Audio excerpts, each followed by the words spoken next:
quite a number of years ago that I had a really close friend's son having a bar mitzvah in Chicago on a winter weekend, winter Shabbos, and I really wanted to be there. The thing was, as tight as my plan was, as much as I had someplace to sleep and had a really close old friend picking me up from the airport that I was looking forward to see, I wasn't great with considering the time. And it was a really early Shabbos, and I planned a noon flight from New York to Chicago, thinking there's an hour difference and it's giving me enough time, but I guess I wasn't right. So I get on the flight and I called my friend who's picking me up, and she said, "You're here already, aren't you?" And I said, "No, I'm actually just on the plane." And she said, "Honey, this is crazy. It's winter. It's inevitable that there'll be delays one side or another, and you got to get off that plane. This isn't safe."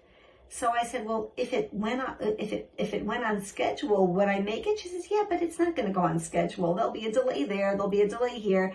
Just get off the plane." And I was already on the runway. I said, "I don't think I could do that." She said, "Well, fake a heart attack, and they'll let you off that plane." And I said, "But in how much of a window would it be okay if it left?" And she says, "I don't know, within the next 25 minutes.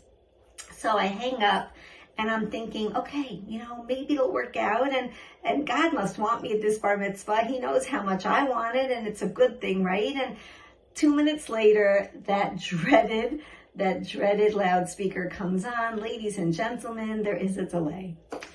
The lady next to me is on her way to what she made sure to tell me, looking like a Burberry commercial, was her absolute most important interview professionally in her life. And she had to be there on time.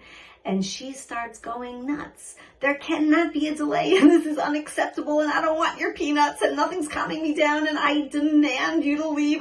And she's just losing it.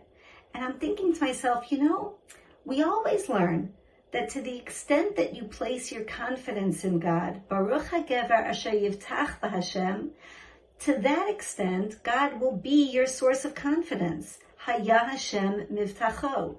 And if I totally put myself in God's hands for 20 minutes, maybe that'll do something. And I'm just leaving it up to Him. I can't deal. So maybe that sanity and serenity will do more than me spinning wheels that really aren't mine to spin. So I took out my Tehillim. And for the first time, I had this watershed moment of just knowing that this is everything. And I let myself just get lost in the words and think about nothing but God being in control and leaving myself to Him and just having Him be that comfortable chair that I sank into.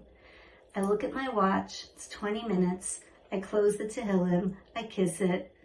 I'm still hearing the woman next to me going on and on about how the peanuts are not doing it for her.